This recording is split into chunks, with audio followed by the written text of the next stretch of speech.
Yeah. Just repair trains and travel well. Yes.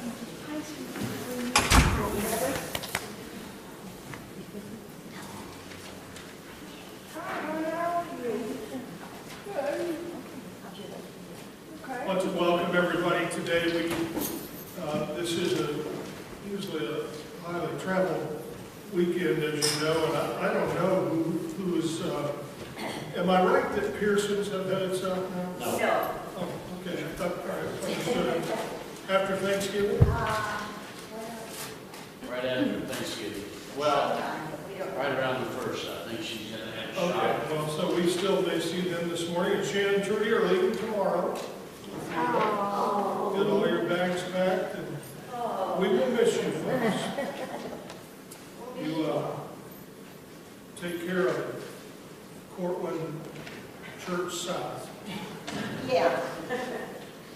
No, that is an unusual thing. I wonder how many congregations have so many of their snowbirds going to the same church. You know, we've got, what, 4 couples down there? 4 couples, and we got, Little Marty's a little ways away. well, we got 5 other couples, I think, in our community. It's Church of Christ, and 2 of them, 3 of them are from Ohio. So you almost have like a commune down there. Yeah, we're going to start our own congregation. Also, Keith and Linda are visiting, I think, who was it? We were saying something about, they're in the DC area. And last week when Keith was talking about going, I said, boy, will be traffic down there. He said, no, it shouldn't be too bad. And Mark Lombardi looked at him and said, it'll be the most traffic you've ever seen in your life. And I said, are you going anywhere near the airport? And he said, I think we're going to be pretty close to it. And then he just shook his head. But anyway, we'll get up. What's that? They're on their way home. On their way home today. Yeah. So we'll see what it's like when they get back. In our prayers, so we're so glad Nellie's feeling better, and I'm not sure if Betty was ill last Sunday too, but we missed you, and Marge Ellum was having some heart issues going on. She's back with us today. We want to continue to remember Burnett Stewart and Victor Cummins as he recovers from surgery. And great to have Tammy Haney with us today. She's been having some troubles. And also, let's remember Mary Stottlemyre, and let me qualify that by saying that she's in Gillette Nursing Home. She really doesn't want a lot of visitors. I'm ambivalent about telling you that because I think visits maybe could help her, but that's what she's saying at this point. Am I not right? So unless you've got clearance, send her a card. You know, she's in room 607, Gillette Nursing Home on Elm Road. Any others that we need to be aware of? No, but my granddaughter got engaged. Yeah, that's on my list here too. Olivia and Steve Halleck are now engaged. Did they set a date yet? I don't know, but don't ask Elizabeth because she's got the bridal books out already. Now they won't be here this morning. No, they're in Columbus visiting friends. Yeah, What about Debbie and Rossi? I don't know where Vic and Deb are yet, if they're coming this morning or if they're under the weather. I haven't heard. Let's bow together. Thank you, Father, for your great love for us, and thank you for this assembly. Thank you that we can come together and study and encourage each other and bless our church family. We have so much to be grateful for, and not only as a church family, but as a nation. Thank you for all blessings through Jesus, we pray. Amen. I think Jan Wood asked me, where's the flag? As I said in the newsletter, it should be right up here. And I think it's coming. I don't know if Ron will march in with it here, but Ron was able to get it for like half price. So the collection that we took up last Sunday, I think Roseanne said it was $84. It's in the newsletter. That just about, or will pay for it. I'm not sure if Ron's part was $80 or $90. So we thank you for that. We'll see what it looks like here in a little bit. Open your Bibles to the book of Joshua.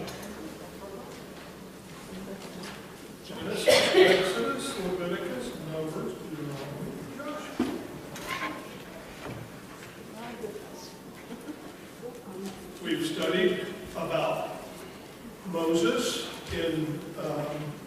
about Joseph in the book of Egypt. We studied about Moses in the book of Exodus. And now we're leapfrogging over the other books of Moses to get down to the book of Joshua. When I say the name Joshua, let's just play this word association game. What's the first word that comes to your mind? Warrior. Warrior? Yeah. Okay, what? Caleb? Joshua and Caleb. Joined at the hip there because of their work. What else? What do you think of when you think of Joshua? Well, let's look a little bit about Joshua. Chapter 1 is our focus this morning.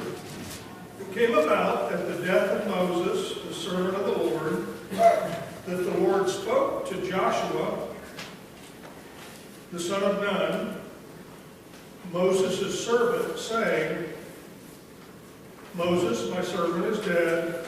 Now therefore arise, cross this Jordan, you and all this people, to the land which I am giving to them, to the sons of Israel. Now that brief introduction really doesn't tell us a whole lot about transition, does it? We wonder how long had Joshua been being schooled for this job. If we back up, if your Bible's like mine, chapter 34 of Deuteronomy is just on the same page. And if you back up to Deuteronomy chapter 34 and verse 9, it says, Now Joshua the son of Nun was filled with the spirit of wisdom, for Moses had laid his hands on him, and the sons of Israel listened to him and did as the Lord had commanded Moses.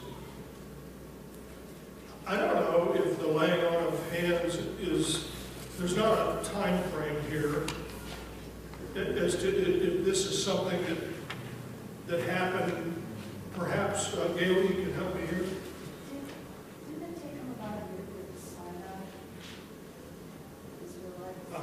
Okay, and it seems like Joshua was already 80 by that time. Yeah, So he's had it for 40 years. he's had a lot of schooling, but I was thinking in particular about this laying on of hands, if it was something that was done in the presence of everybody to make a good transition. Moses knows that he's coming near the end. Let me see if I can find this passage. Let's see. Look, someone read for us Numbers 11 and verse 28. Numbers 11, 28. And Tammy, your comment while we're turning there. Well, I remember reading somewhere that the father will bless his sons, especially before his passing on. They put one hand under the thigh or something like that, and then they bless them. Is that the same maybe, or no? It's probably somewhat the same. I guess your question or comment relates to this laying on of hands. Yeah. Usually this was kind of an official display of God's blessings, and I don't know that it was just ritual. I think there was something that took place during that where they were given special abilities. Here in the Deuteronomy 34:9, it notes that he was filled with the spirit of wisdom because Moses had laid his hand on him. Gail? Would this have been a public exhibition That's what I'm asking for the here. benefit of the Israelites too? Because then it says, so the Israelites listen to them. So they know that Joshua is number 10. Yeah, I don't think there's any way that Moses passes on the mantle to Joshua without making it clear to the people of Israel that this is not only God's will, but this is sanctioned by myself. Who has that Numbers passage? So Joshua, the son of Nun, Moses' assistant, one of his choice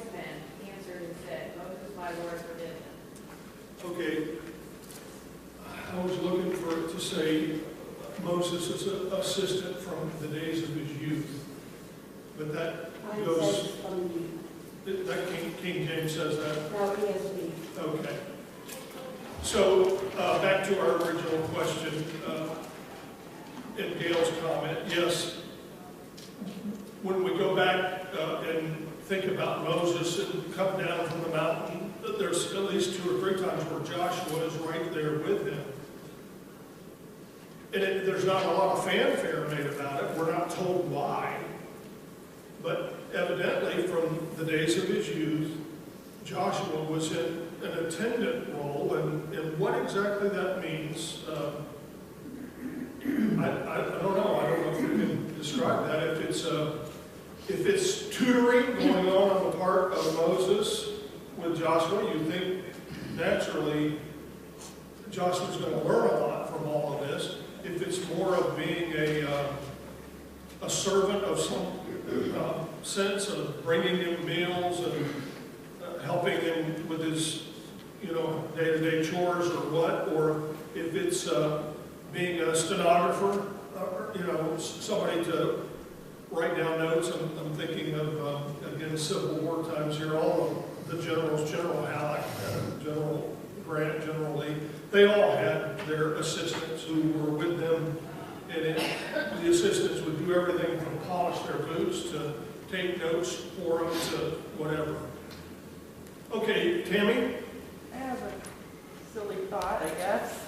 Was Aaron still with the tribe at this time? I often wonder why he wasn't chosen if he was still with them. I think Aaron's still alive. Has Aaron died at this point? I don't know. Sometimes these Old Testament things, my brain doesn't hold it all. We'll research that. Okay.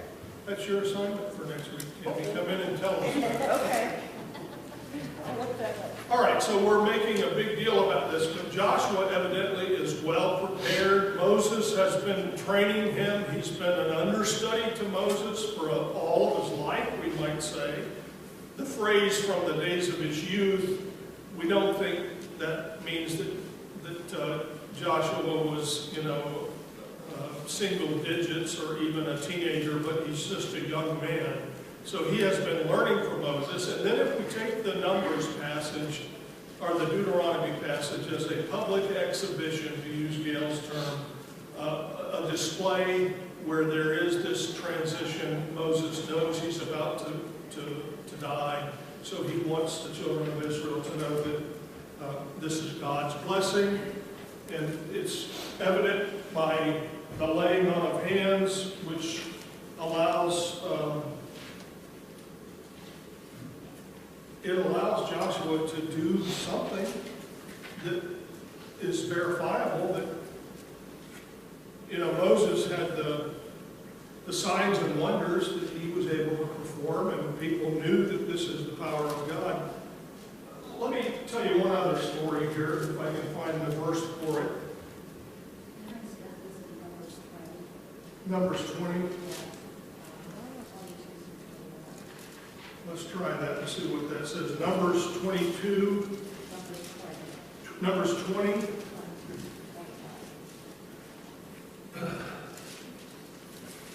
That's not the one that I wanted, but you can tell us what you're talking about there.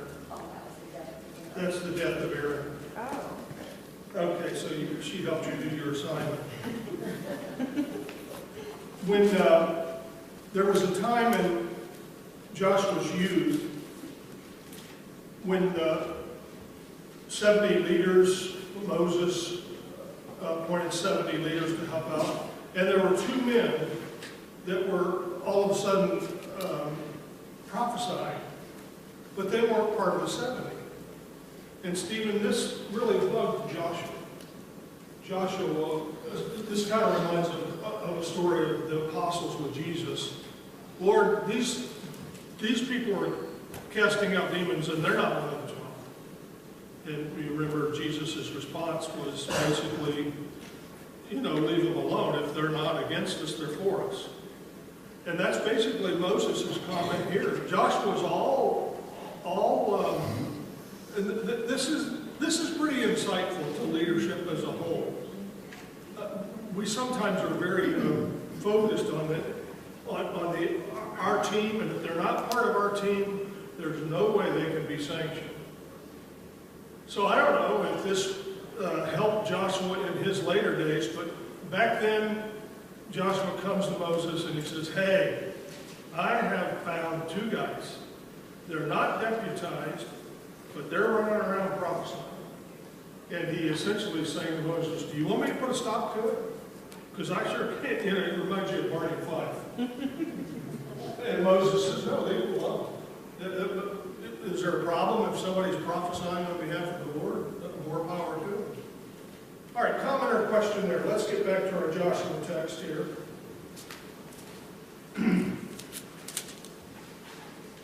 So basically, Moses reminds them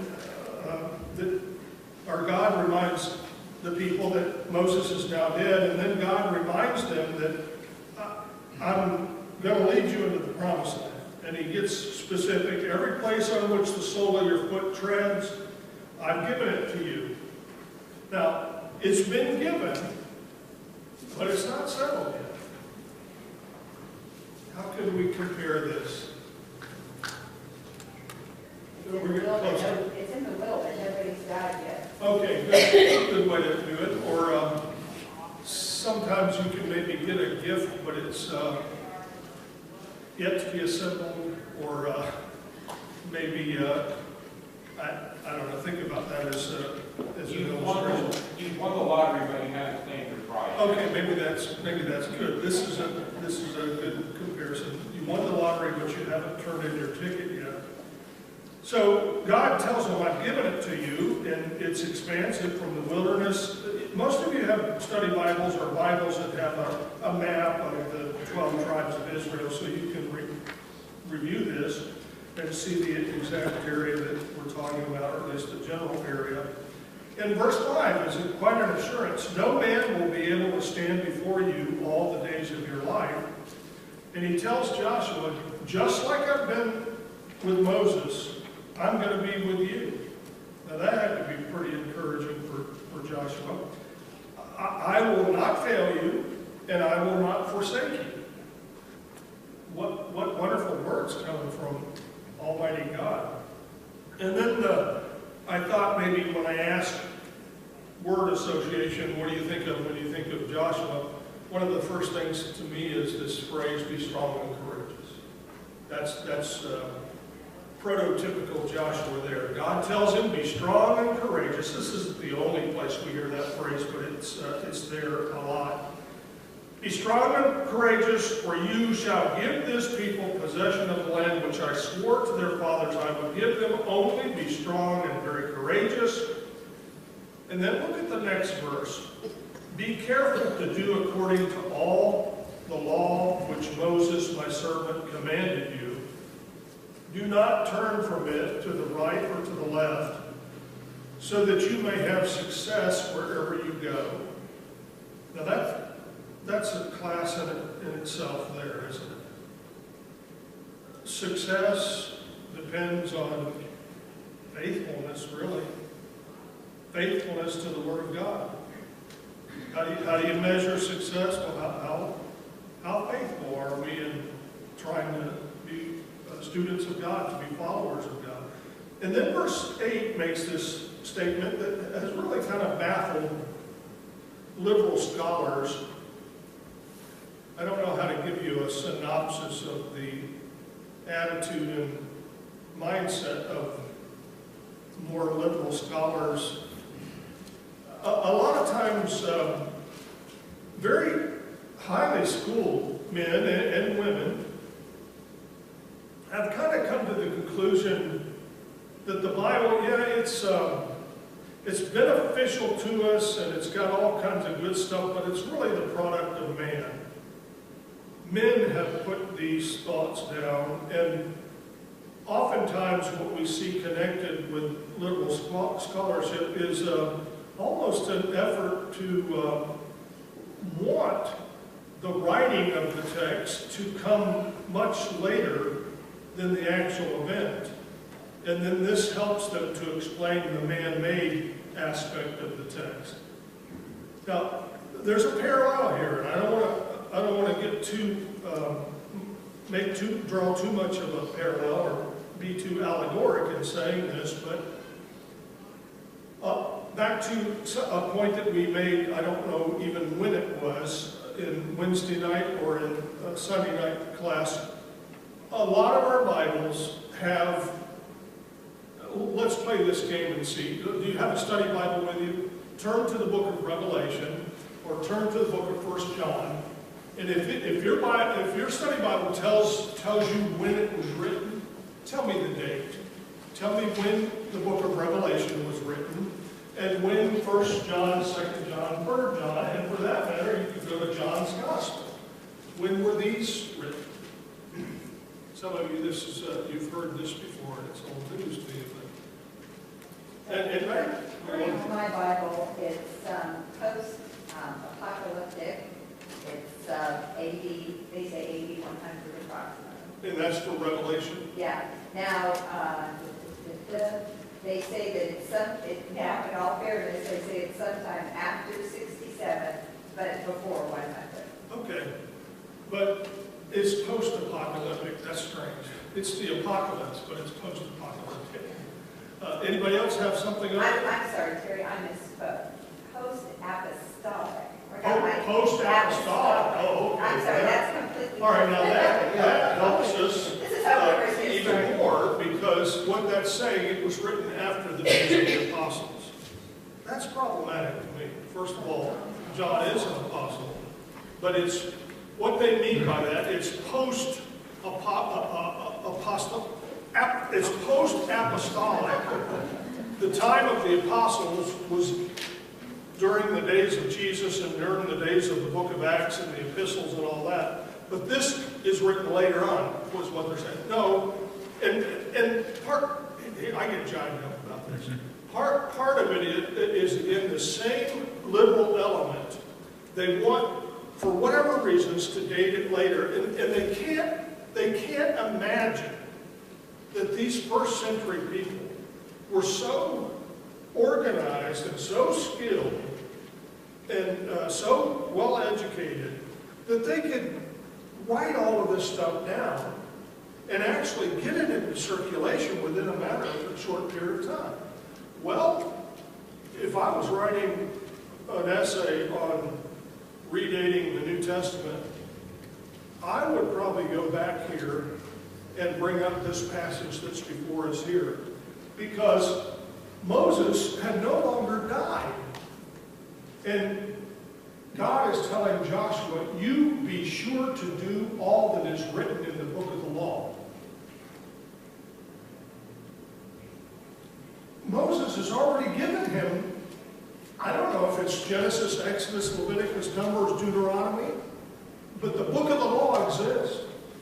And this truly baffles critical scholarship. When they read this, they don't know what to do with a passage like this, because they can't imagine that somehow this could already be in circulation, this book of the law. Well, it is.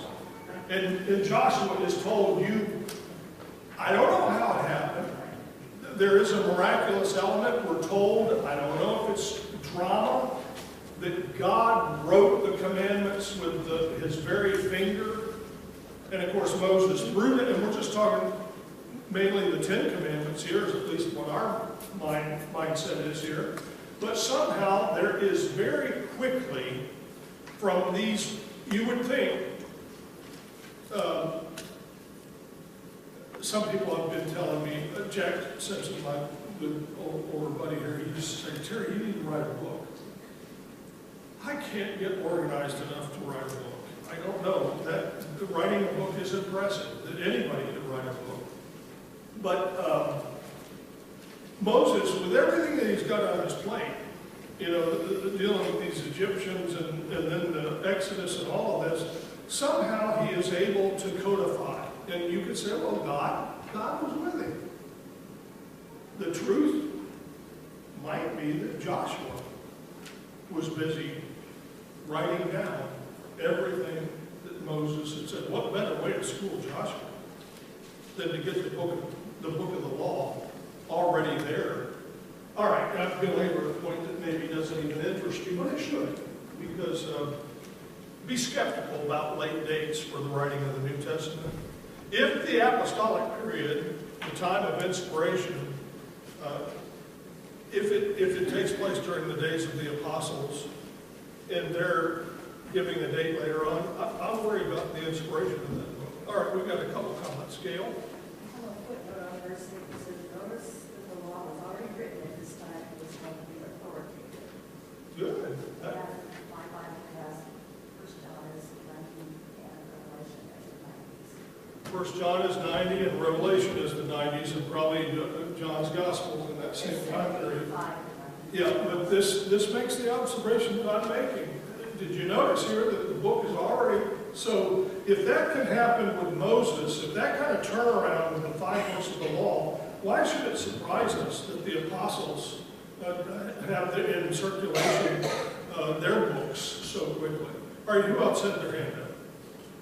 Oh, in my study Bible, it says it was wrote in Revelation in the 90s, but then it has further down that it was probably wrote possibly in 64 AD during the persecution. And I told us recently in this other class that there is a real, not a revival, but a turnaround in, Ray had it, that was the devotional, Ray had a devotional where he commented on this. And there is a real change now in the thinking of a lot. All of the books of the New Testament were written before the fall of Jerusalem in AD 70. And that's wonderful because that adds to the likelihood of their veracity. A general rule of this kind of a study is the closer it is to the actual events, the more reliable it is. So if we're reading about things in the first century and they're written right in that same time period, that bodes well. Who else? Tammy? Stephen? Tammy. One of the reasons, too, I think a lot of the New Testament books tend to be dated later is because if they're dated pre-80s, pre-fall of Jerusalem, then there is a gap of 30, 40 years where there was nothing from the apostle, nothing, there's like a gap of silence, per se, from a lot of writers all of a sudden, and if they date things later, that gap isn't there all of a sudden. Okay, so you think it's to their advantage to fill in the gap? Is that what you're saying? Yes. Tammy? I was reading in the Dead Sea Scrolls that it said in there that the law was written with God's own finger. It did say that. And then I was thinking, weren't they wandering in the desert an awfully long time when they had a lot of time to write in there? Yeah, sure they did. They had nothing else to do but wander around. Yeah. Well, I'm thinking of all the logistics involved in taking 1.5 million people through the desert. You would think that writing a book would be down on the bottom of your list, but it was probably at the top of Moses' list. And maybe it was from the very outset a driving force that Moses absolutely wanted to get this in the hands of the people before his death. And sure enough, here we come to the banks of the Jordan, and Moses is not able to go in. He's able to see the promised land from a distance, but he can't go because of disobedience to God himself. But he has the book of the law to pass on to Joshua. All right, fast forward. We're almost out of time. We've been talking a bunch this morning, and I need to be ready for that. That's a good thing. Verse 12, or let's back to verse 11. One of the first commandments Joshua gives is everybody get some provisions. Get a supply of food ready. In 3 days, we're going to go into the promised land. Now, why is that even worth noting? Because during this time, how do they get their provisions? God provided. God provided manna, quail. The quail issue is a little bit thornier as to how often that came. There's different views on that. So God was providing for them, but now they're about to go into the promised land, and that's going to stop. For whatever reason, you can debate the wisdom of that, but God brought them through this promise, brought them through the wilderness journey, but now it's time. Verse 10, Joshua commanded the officers of the people, saying, pass through the midst of the camp and command the people, saying, prepare provisions for yourself, for within 3 days you are to cross this Jordan to go into the possess the land which the Lord your God is giving to you to possess it. And somewhere in my notes here, you'll find the reference to how the provisions would cease. Now, verse 12 mentions 3 tribes, 2.5. The tribe of Reuben, the tribe of Gad, and a half tribe of Manasseh. They're going to be settling on the, let's see, well, I sometimes wish I had a nice chocolate. I'm not saying we want to put one up here, but this is Egypt down here, the Nile River. They're headed up here to the land of promise, which is here, but they're going to come across the Jordan River from the east to the west. So part of the promised land is on the eastern side of the Jordan, and it happened to be the tribe of Reuben, the tribe of Gad, and the half tribe of Manasseh. So even before they cross the Jordan, they're already in the promised land. But Moses had stipulated by God, God told Moses to stipulate to these 2.5 tribes that they would settle east of the Jordan, but it was going to be required of them that they be engaged in kind of a blitzkrieg, shock trooper kind of a thing. They were going to be the first ones to cross the Jordan to help begin conquering the land for some of their other tribes. And once they led the way and penetrated into the western side of the Jordan, the land of promise, then later on they could come back across the Jordan and settle their property. But they just couldn't waltz in and say, oh, we don't have to conquer, we're already here. We're in good shape. You guys go ahead and cross the river and take care of all those other bad guys. No, they had to show their leadership, and they did this and did a great job. It goes on to talk about that in verse 14. Your wives, your little ones, your cattle shall remain in the land which Moses will give you beyond the Jordan, meaning east of the Jordan. But you will cross before your brethren in battle array, all of your valiant warriors, and you shall help them. Okay, and the final point that we want to make here, the chapter ends again, would be strong and courageous, is the people. How did they respond to this new commander? Can you imagine that, Stephen, can you imagine following in the shoes of Moses? What a daunting task that would be. But here, Joshua doesn't. He's going to follow, and he doesn't seem to be intimidated. He doesn't seem to be quaking in his sandals. And the people respond to him. In fact, maybe this is kind of a mixed comment. Just like we obeyed Moses, we will obey you. Would you be happy with that, Bob, if you would have been Moses or Joshua? Wait a minute, Joshua said, wait a minute, I know a lot of times you guys didn't obey Moses. But they're on a pretty good roll here with the completion of the tabernacle in particular. Remember how we emphasized everything about that tabernacle, God wanted it done just the way he specified. And when we get done with the project, as the book of Exodus ends, it keeps telling us over and over, the people did just like God told them to do. They got an A+ on that tabernacle project. And God was pleased, and the people were happy, and Moses was smiling from ear to ear. And now Joshua takes up this mantle of Moses. So the people say, just remember what a good job we did on the tabernacle. We crossed our T's and dotted our I's, and we'll do the same thing. And so that has to be encouraging to Joshua that they affirm that. And then he reminds them in verse 18, finally, if you rebel against the command and you do not obey the words in all that you command him, this is God talking to Joshua.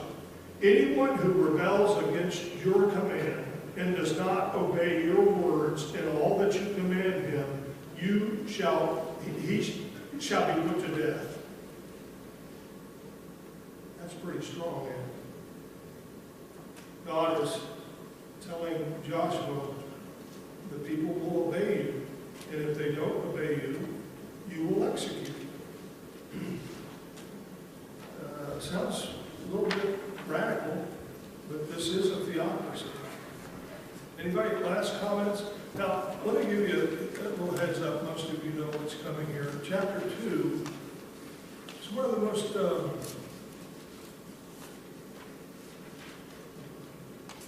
I don't know, sorry to use the word baffling again. My kid Mark,